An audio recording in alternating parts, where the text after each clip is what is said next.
Welcome to Glisso English. Real life stories. It's Friday evening at 6 p.m. You're parked at a brightly lit gas station. In the rearview mirror, you see a car pull in. Your heart rate speeds up. You have exactly 60 seconds to swap the kids, hand over the suitcases, and say goodbye without saying a word too many. We've all seen it, or perhaps lived it. The custody handoff is one of the tensest minutes in a person's life. It's a moment filled with unspoken feelings, hidden stress, and the struggle to keep things fine for the children. Today, we're diving into a powerful 10-chapter story about this real-life struggle. But we aren't just telling a story. We're using this high-tension moment to master advanced English. We'll look at the subtext of short conversations, the vocabulary of body language, and the phrasal verbs we use when life gets complicated.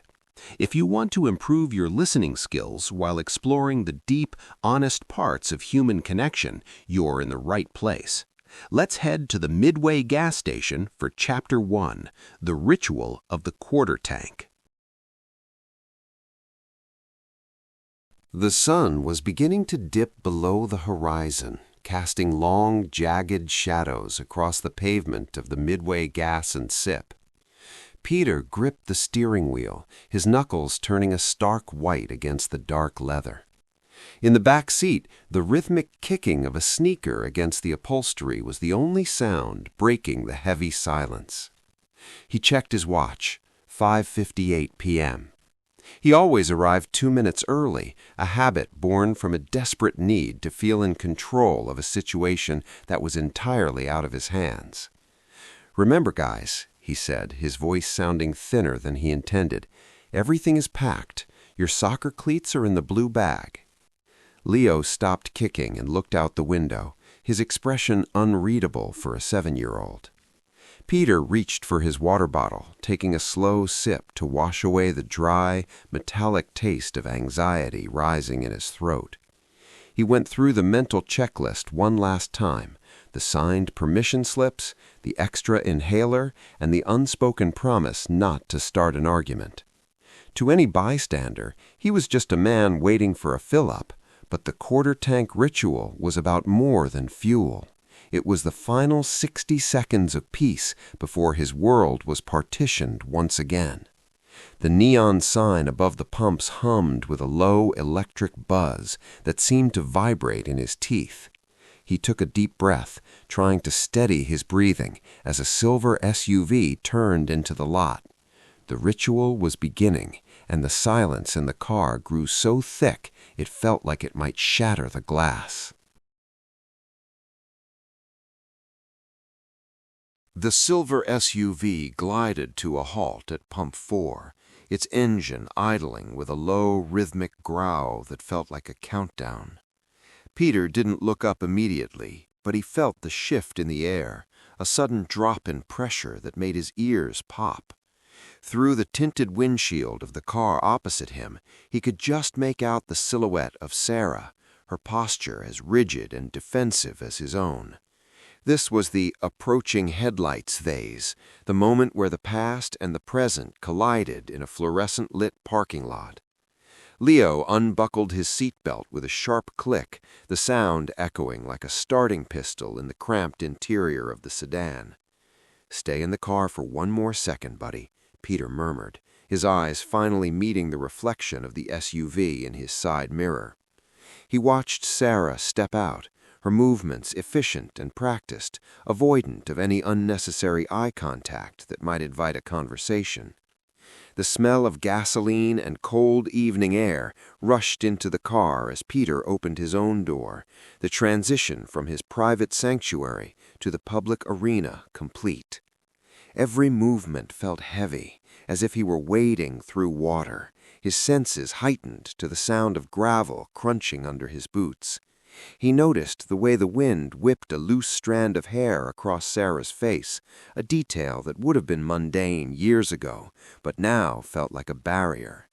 Neither of them spoke, the unspoken rules of the neutral ground dictating a silence that was louder than any shouting match. The kids were the bridge between these two islands, yet for this brief moment they felt like the only things keeping the two ships from drifting further apart. Peter took a step toward the trunk, his heart hammering a frantic rhythm against his ribs as the distance between the two vehicles closed. The 60-second clock had officially started, and the air between them was charged with the static of 1,000 things left unsaid. Peter moved to the rear of the car, the heavy thud of the trunk opening sounding like a gavel in the quiet evening. He reached for the large blue duffel bag, the nylon fabric crinkling loudly as he adjusted his grip. Sarah stood by her own open hatch. Her movements mirrored his with a mechanical, chilling precision. This was the inventory of the trunk, a silent exchange of physical burdens that represented the divided life they now led. He set the bag down on the oil-stained concrete, making sure the soccer cleats were tucked safely inside the side pocket. "Everything is in there," he said, his voice flat, stripped of any emotion that could be misinterpreted or weaponized. Sarah nodded once, a sharp and economical movement, as she handed over a smaller backpack filled with the remnants of the school week.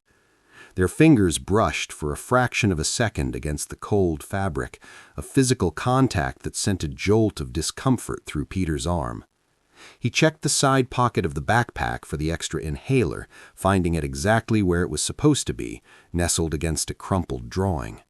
It was a business transaction where the currency was shared history and the products were the people they loved most. A forgotten sweater or a lost charger wasn't just an inconvenience, it was a reason to break the silence later, something both were desperate to avoid. The trunk of the sedan now looked cavernous and empty, a hollow space that mirrored the sudden hollowness in Peter's chest. He watched her zip the blue bag shut, the sound of the teeth locking together feeling like the final seal on his weekend. The exchange of gear was finished, leaving only the most difficult handoff of all remaining. The clock on the gas pump flickered to 6:01 p.m., signaling the arrival of the 60-second ceiling. Peter felt the weight of the moment press down on his shoulders, a physical force that made it hard to stand up straight. Leo and his sister Maya climbed out of the back seat, their movements hesitant as they stood in the narrow gap between the two idling cars. This was the heart of the swap, the minute where every look and every gesture was performed for an audience of two small watching faces. "Give me a hug, guys," Peter whispered, kneeling on the cold pavement to pull them into a quick, fierce embrace. He could smell the lingering scent of the cereal they'd had for breakfast and the faint aroma of the outdoors on their jackets. Sarah stepped forward, her face a mask of practiced neutrality, though Peter noticed the slight tremor in her hand as she reached for Maya's backpack. "Have a good weekend," Peter said, the words feeling like dry sand in his mouth, a scripted line in a play they had performed a dozen times before. Sarah offered a tight, thin smile that didn't reach her eyes, a polite acknowledgement that they were both surviving the encounter.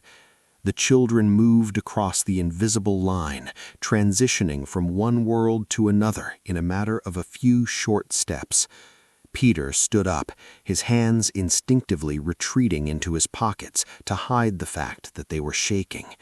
He watched them climb into the silver SUV, the familiar clack of seatbelts locking into place, sounding like the closing of a vault. For these 60 seconds, the air was a fragile bridge, held together only by the shared desire to keep the peace for the sake of the kids. The exchange was over, the ceiling had lowered, and the suffocating pressure of the silence began to shift into a different kind of ache. Sarah leaned against the frame of her car door, her eyes briefly meeting Peter's before she turned to check on the kids.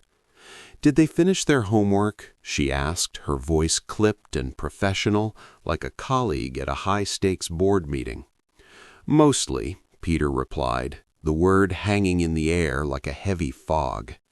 This was the fine filter, the stage where complex realities were compressed into one-syllable lies to prevent the situation from boiling over.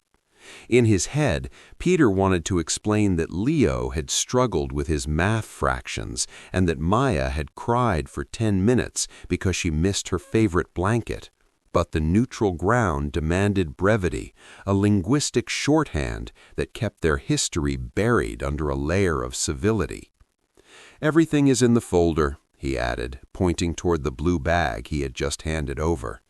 Sarah offered a sharp, singular nod of acknowledgement, her hand already reaching for the handle of the driver's side door.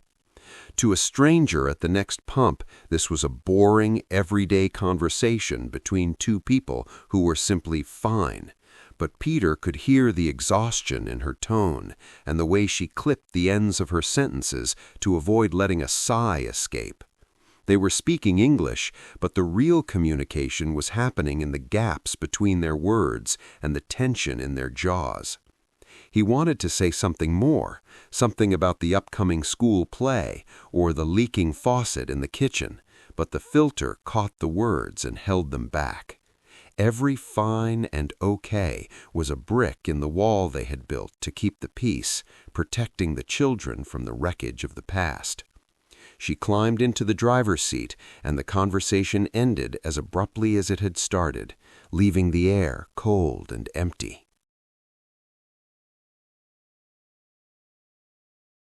The heavy thud of the SUV's door closing echoed through the station, followed by the high-pitched chirp of the locks engaging. Peter stood frozen on the concrete, his hand still half raised in a wave that felt increasingly hollow as the engine revved. This was the rear-view mirror perspective, the jarring transition from a noisy, chaotic car to a sudden, absolute vacuum of sound. He watched the red taillights of the silver SUV grow smaller as it pulled out of the midway gas and sip, merging seamlessly into the evening traffic. The silence that rushed into his own car as he sat back down was heavy, pressing against his eardrums like he was deep underwater. He adjusted the rearview mirror, but instead of seeing Leo's messy hair or Maya's concentrated face, he saw only the empty gray headrests. The back seat was a graveyard of small things, a stray juice box straw, a single Lego brick, and the lingering scent of orange slices. Peter gripped the steering wheel again, but this time there was no one to perform for, no reason to keep the fine mask from slipping. His reflection in the mirror looked older in the harsh, flickering light of the neon gas station signs, his eyes tracing the path they had just taken. The shift from parent to individual happened too fast, leaving him with a phantom limb sensation where the children used to be. He sat for a moment with the engine off, listening to the ticking of the cooling metal, feeling the weight of the weekend stretching out ahead of him. The gas station was still buzzing with life, but for Peter, the world had just become significantly quieter and much larger. He realized he was still holding the small, crumpled drawing he'd found in the backpack, a stick figure family under a yellow sun. He placed it carefully in the cup holder, started the ignition, and drove in the opposite direction of the retreating red lights.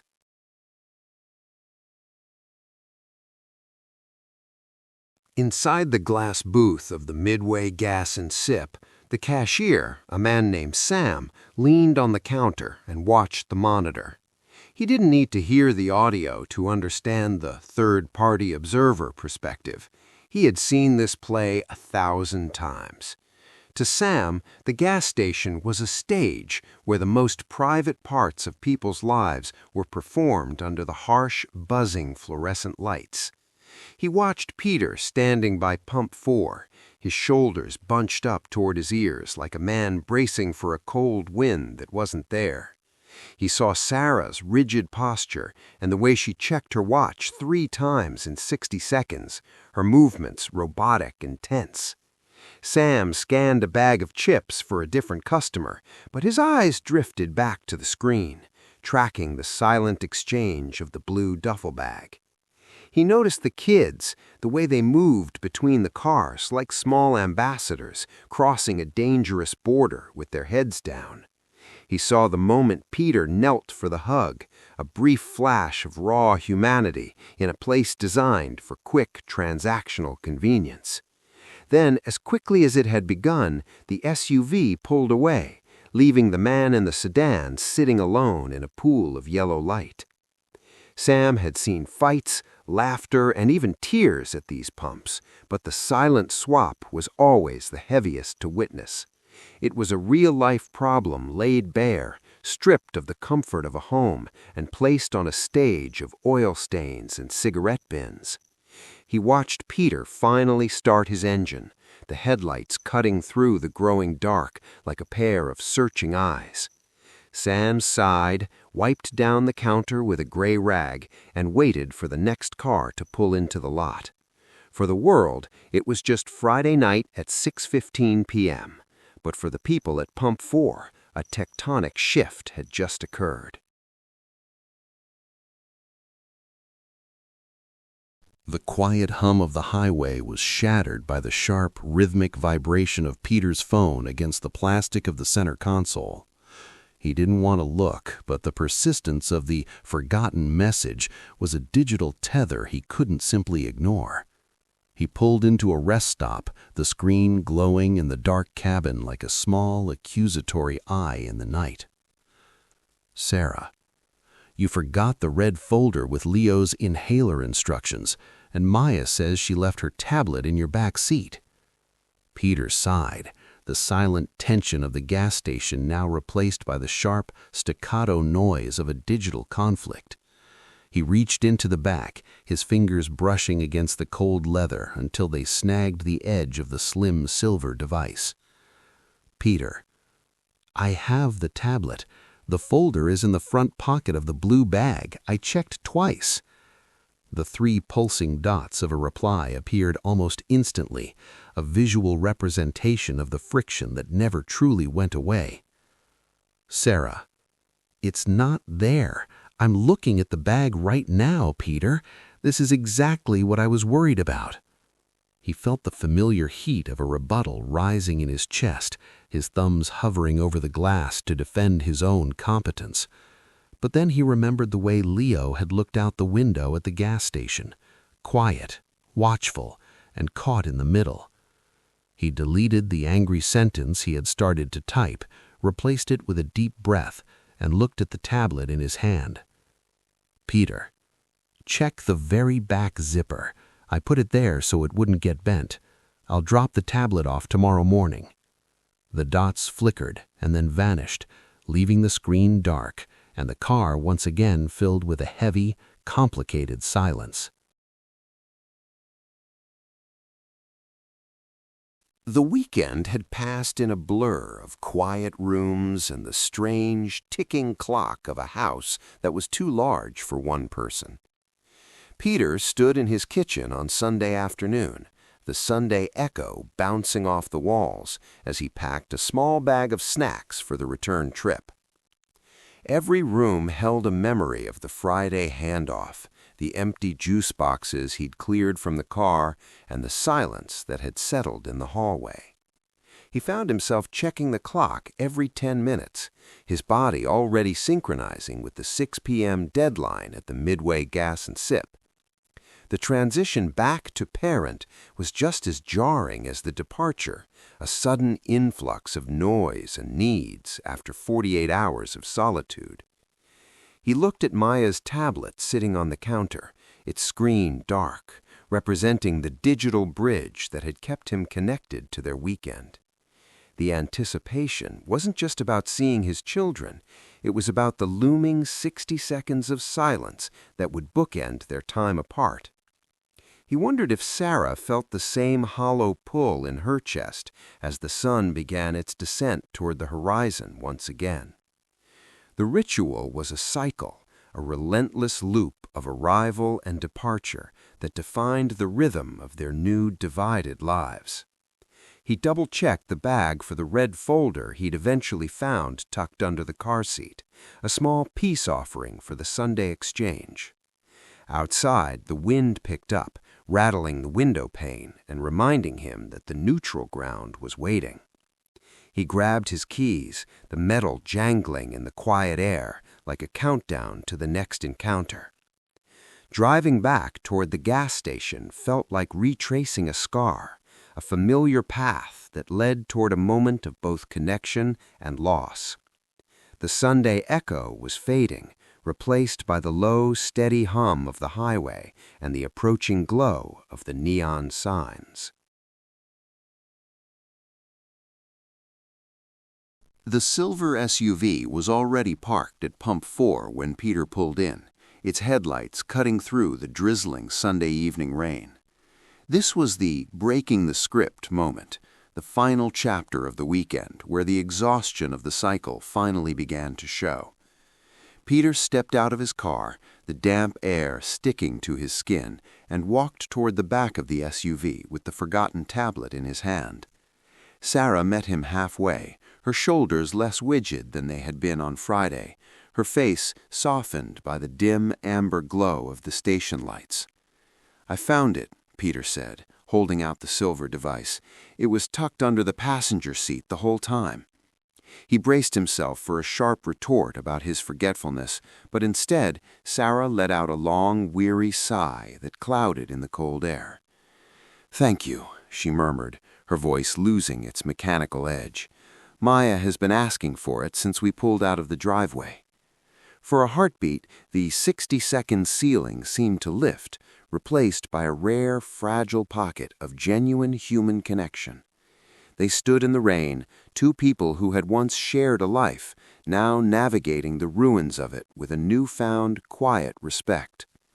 Leo and Maya tumbled out of the SUV, their faces lighting up as they saw Peter, the transition back to his world beginning with a pair of muddy hugs. "See you next Friday," Peter said, and for the first time in months, the words didn't feel like a sentence, but a simple statement of fact. Sarah nodded, a small, genuine smile flickering at the corners of her mouth before she turned back toward her car. The neutral ground was still a place of transition, but the static of the past week seemed to have finally cleared, leaving behind a peaceful frequency. Peter watched the SUV drive off into the rainy night, then climbed into his car, the back seat once again filled with the beautiful, chaotic noise of his children. And that brings us to the end of our 10-chapter journey. The custody handoff isn't just about a gas station or a suitcase. It's about the resilience it takes to solve real-life problems while keeping your heart open. It's a reminder that even in the tensest silences, there is room for growth. From a language perspective, we've covered a lot today. We looked at the language of avoidance, the power of short English responses like fine and mostly, and how we use phrasal verbs like pull up and hand over to describe our daily rituals. Mastery of English isn't just about grammar. It's about understanding the subtext of human connection. If this story resonated with you, or if it helped you pick up some new vocabulary for your own life, please hit the like button and subscribe to the channel. I want to hear from you in the comments. Which chapter felt the most real to you? Is there a specific phrase from today's story you're going to start using? Thank you for spending this time with me on Glisso. Remember, whether you are learning a language or navigating a difficult life transition, you don't have to do it perfectly. You just have to keep moving forward. I'll see you in the next story. Goodbye.